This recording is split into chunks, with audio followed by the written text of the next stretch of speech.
Les formats R Markdown sont aussi très intéressants, indépendamment de la possibilité de produire à la fin un rapport dynamique. En effet, on pourra exécuter les chunks les uns après les autres directement dans RStudio, ce qui permet d'avoir le résultat tout de suite à côté du code qui l'a produit. Sur ce document vierge, insérons un premier chunk, par exemple la génération de 100 nombres aléatoires distribués suivant une distribution normale et l'affichage de la moyenne de ces 100 nombres aléatoires.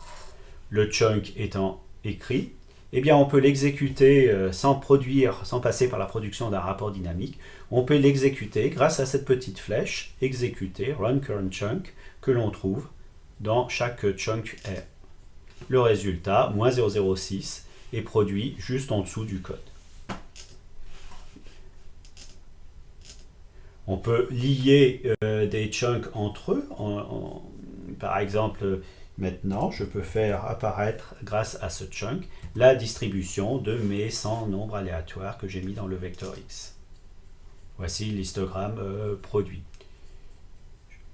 Tout ce qui est exécuté dans un chunk, par exemple l'instanciation de la variable X dans ce premier, est maintenu dans un environnement global qui est connu de tous les autres chunks successifs.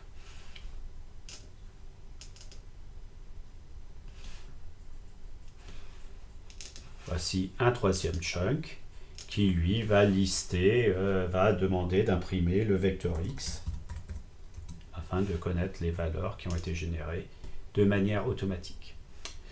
Voilà. C'était une courte démonstration de l'intérêt des chunks dans une approche un peu interactive et qui permet de ne pas recourir à la console pour découvrir les résultats produits par les instructions R.